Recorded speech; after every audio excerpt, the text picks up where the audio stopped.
नमस्ते दोस्तों मित्रों, मेरा नाम है डॉक्टर चिंतन पटेल।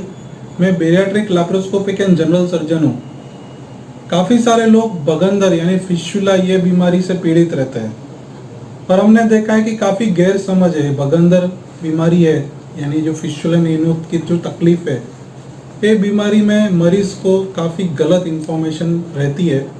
तो आज मैं आपको बगंदर के बारे में कुछ बेसिक फैक्ट्स बताने वाला हूँ, कुछ यूजफुल इन्फॉर्मेशन बताने वाला हूँ। बगंदर ये बीमारी क्या है, इसके क्या कारण है, इसके कौन से परिबल है जिससे प्रॉब्लम बढ़ सकता है, इसको हम कैसे चेक करेंगे, कैसे इसका डायग्नोसिस करेंगे, इसके कितने प्रकार रहते हैं और इसके क्या ट्रीटमेंट ऑप्शंस है। और ट्रीटमेंट ऑप्शंस के बाद अगर आप इसका ऑपरेशन यदि कराते हो तो ऑपरेशन के बाद क्या ध्यान में रखने वाली बातें है, उसके बारे में आज हम चर्चा करने वाले हैं। वीडियो पसंद आने पे लाइक शेयर सब्सक्राइब जरूर दबा दीजिए। तो पहले बात करते हैं बगंदर। बगंदर ये इसका मतलब क्या है, what is the meaning of fistula in ano. तो फिस्टुला इन एनो यानी एक टाइप की टनल हो जाती है, एक गुद्दे द्वार के जगह पे एक रास्ता बन जाता है जिसका एक मुंह गुद्दे द्वार के अंदर है और एक मुंह चमड़ी पे है, और उसके बीच में एक सुरंग बन जाती है जिसमें पस बनते रहता है। तो उससे बगंदर बोलते हैं यानी फिस्टुला इन एनो बोलते हैं। तो इसका क्या कारण है? कारण बेसिकली ये बगंदर बीमारी किसी को भी हो सकती है, लेकिन अक्सर इन्फेक्शन, कब्जी, कॉन्स्टिपेशन, डायबिटीज या फिर कोई कारण से इम्यूनिटी कम हो गई या फिर गुद्दे द्वार की जगह पे कुछ पस या फोड़ा हो गया यानी पेरिनल एब्सेस, ये इसके मोस्ट कॉमन कारण है। कुछ अलग कारण जैसे कि ट्यूबरकुलोसिस, क्रोन्स डिजीज या फिर एनल कैंसर में भी कभी कभी हम बगंदर देख सकते हैं। तो ये कारण मल्टीफैक्टोरियल डिजीज है, कोई एक कारण से बगंदर नहीं होता है, बिना कारण के भी हो सकता है बगंदर, या फिर मैंने जो आपको जस्ट अभी बताए ये फैक्टर्स के वजह से भी बगंदर हो सकता है।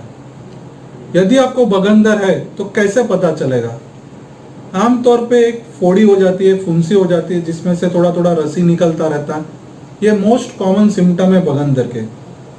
बाकी कुछ लोगों को दर्द भी हो सकता है, या फिर रस्सी यानी पस का जो क्वांटिटी है वो अगर बढ़ जाता है तो फीवर भी आ सकता है। तो इसका मोस्ट कॉमन सिम्टम है पस आना और दुखा हुआ फीवर, ये इसके मोस्ट कॉमन सिम्टम्स है। अक्सर पेशेंट को हिस्ट्री भी रहता है कि उनको 2-3 महीने पहले एक फोड़ा हो गया था जो अपना फूट गया था, या तो फिर फोड़े का ऑपरेशन कराया था। तो ऐसे लोगों को भी कभी कभी हम देखते हैं कि कोई कोई लोगों को बगंदर हो सकता है। अगर टॉयलेट के यानी मलद्वार की जगह पे अगर किसी को फोड़ा होता है तो उनको 40 से 70% तक चांस हो सकता है कि उनको आगे जाके बगंदर हो सकता है। अभी बात करते हैं कि यदि आपको बगंदर है तो क्या आपके पास ऑप्शन है, क्या करना चाहिए। बगंदर ये जो बीमारी है, ये बीमारी से अगर आप डर के भागते रहोगे तो फिर ये प्रॉब्लम बढ़ सकता है। एक रास्ते के बदले 2-3 रास्ते हो सकते हैं। सिंपल फिस्टुला यानी छोटा बगंदर है वो बड़े बगंदर के रूप में बन सकता है, या फिर हॉर्सशू शेप फिस्टुला यानी कॉम्प्लेक्स फिस्टुला भी बन सकता है। तो इसका आप ट्रीटमेंट अगर जल्दी कराते तो आपको रिजल्ट ज़्यादा बेहतर मिलने वाला है। तो यदि आपको इसमें से कोई सिम्टम है तो आपको सबसे पहले आपको जनरल सर्जन को या फिर प्रोक्टोलॉजिस्ट या फिर कोलोरेक्टल सर्जन को सबसे पहले आपको बताना है। एक बार उनके पास चेक करते हो तो बेसिकली वो आपको एक बार चेक करेंगे गुद्दे द्वार यानी मल द्वार की जगह पे पहले उंगली से पीआर एग्जामिनेशन यानी डिजिटल रेक्टल एग्जामिनेशन, यानी जब हम उंगली से जांच करते हैं ये एक जांच करेंगे। फिर प्रोक्टोस्कोपी करके जो टेस्ट रहता है, ये प्रोक्टोस्कोपी पे हम इस पे जेली लगा के गुद्दे द्वार के जगह पे एक बार चेक करते हैं कि अंदर मुंह कितना बड़ा है, कितने मुंह दिख रहे हैं, फील हो रहे हैं, और अंदर कुछ दूसरा कोई बीमारी है कि नहीं। तो ये प्रोक्टोस्कोपी जांच से अपने को काफ़ी सारी यूजफुल इंफॉर्मेशन मिल सकती है। एक बार हम ये जांच कर ले ओपीडी में या फिर हम क्लिनिक में एक बार ये जांच करके एक बार पक्का कर लेते कि आपको बगंदर ही है। तो बगंदर के बहुत सारे प्रकार रहते हैं, एक्स्ट्रा स्फिंक्टरिक, सुप्रा स्फिंक्टरिक, ट्रांस स्फिंक्टरिक, इंटर स्फिंक्टरिक, यानी बगंदर के बहुत सारे टाइप्स है। और ये टाइप्स के हिसाब से अलग अलग ट्रीटमेंट ऑप्शन कौन सा सही रहेगा वो हम आपको बेस्ट बता सकते हैं।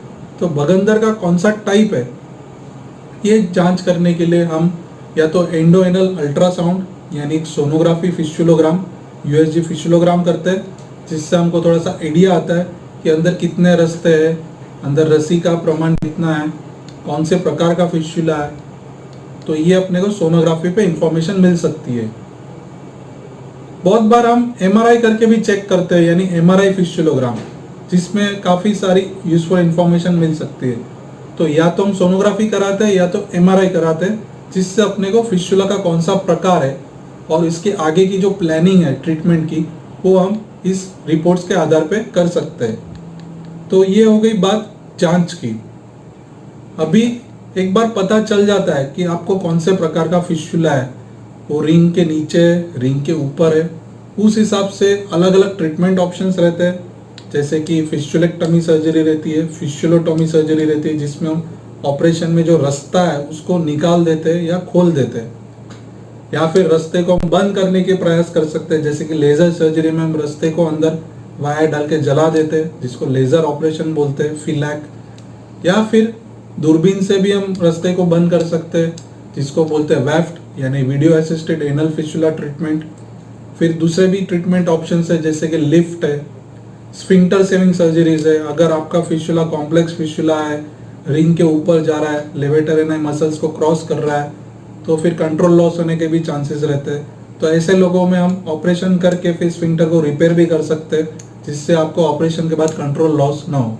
तो स्लॉफ्ट सर्जरी है, स्फिंक्टर सेविंग सर्जरीज है, ये वगैरह वगैरह ऑप्शंस है। लेकिन सबसे पहली बात मैं आपको बताना चाहता हूँ कि जनरली ये सर्जिकल प्रॉब्लम है, दवाई से इसका इलाज बहुत मुश्किल है और अधिकतम लोगों को ऑपरेशन की ज़रूरत पड़ती है। जितना जल्दी तुम इसका ऑपरेशन कराते हो या फिर आप जल्दी डॉक्टर को दिखाते हो, उतना आपका रिजल्ट यानी सक्सेस रेट इम्प्रूव रहता है। अगर मैं बात करूँ सिंपल फिस्टुला की, तो सिंपल फिस्टुला का all over world success results 98 to 97% है, यानी हर 100 लोगों में से 98% लोगों को कुछ तकलीफ नहीं आती है, वापस बगंदर होने के चांस एकदम नहीं के बराबर रहते हैं और ऑपरेशन के बाद तुरंत पेशेंट यानी मरीज अच्छा हो जाता है। लेकिन यदि आप ये बीमारी से डर जाते हो या फिर इसका तुम बराबर से जांच नहीं कराते हो या फिर तुम इसके थोड़ी सी गैर समझ के कारण तुम इसकी ट्रीटमेंट डिले कर देते हो या फिर कोई मजबूरी है, तो फिर होता क्या है कि अंदर जो रास्ते हैं वो बढ़ते जाते हैं और जो छोटा फिस्टुला था उसका लेंथ बड़ा हो जाता है। तो फिर ऑपरेशन के बाद जख्म भी बड़ा रह सकता है, वापिस होने के चांस बढ़ जाते हैं, यानी रिकरेंस रेट। अगर हॉर्सशू शेप फिस्टुला है या फिर अंदर ट्रैक्स मल्टीपल हो गए, तो इन लोगों को रिकरेंस रेट ज़्यादा रहता है, ऑपरेशन के बाद रिजल्ट की शक्यता थोड़ी सी कम हो जाती है। तो जितना जल्दी तुम फिस्टुला का इलाज कराते हैं, उतना अधिकतम लोगों को सक्सेस रिजल्ट्स अच्छे मिलते हैं। यदि हम ऑपरेशन करते हैं तो ऑपरेशन में जो ध्यान रखने वाली बातें रहते हैं वो जनरली अक्सर हम पेशेंट से डिस्कस कर लेते हैं। तो दो फैक्टर्स का ध्यान रखना रहता है, एक तो रिकरेंस रेट है और एक है कंट्रोल लॉस। क्या ऑपरेशन के बाद वापस फिस्टुला हो सकता है कि नहीं, ये एक मेन सवाल है जो आपको आपके सर्जन के साथ डिस्कस करना है। और दूसरा सवाल जो है वो कंट्रोल लॉस यानी इनकॉन्टिनेंस रेट। क्या ऑपरेशन के बाद आपको इनकॉन्टिनेंस हो सकता है कि नहीं, और अगर हो सकता है तो उसके कितने परसेंटेज चांस है। अगर एकदम कम परसेंटेज है यानी आपका सर्जरी जनरली सेफ रह सकता है।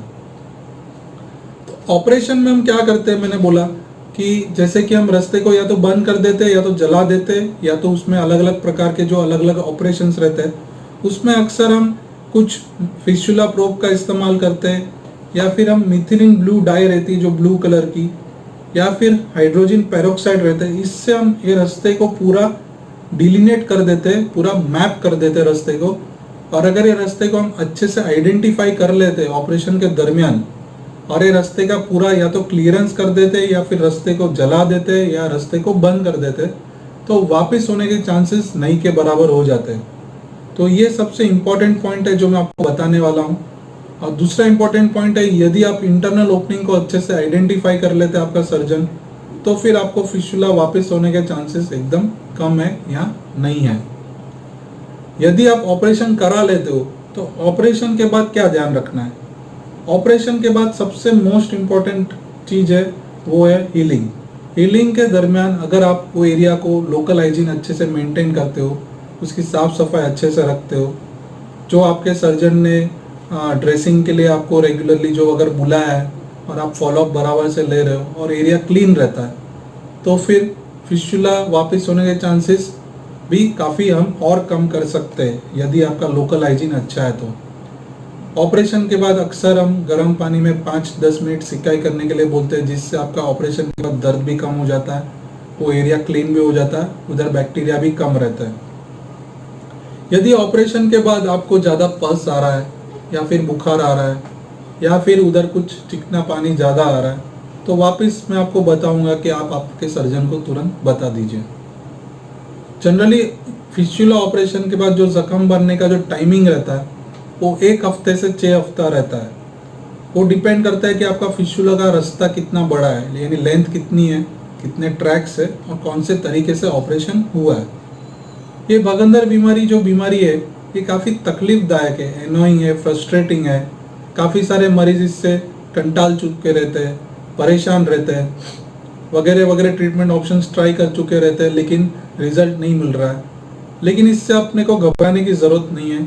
यदि इसका इलाज तुम बराबर कराते हो, सही जगह पे कराते हो, एक एक्सपीरियंस सर्जन के पास, और प्लानिंग के साथ कराते हो और जल्दी कराते हो, तो डेफिनेटली आई एम श्योर कि आपको बेस्ट रिजल्ट मिल सकता है आपकी भगंदर बीमारी के लिए।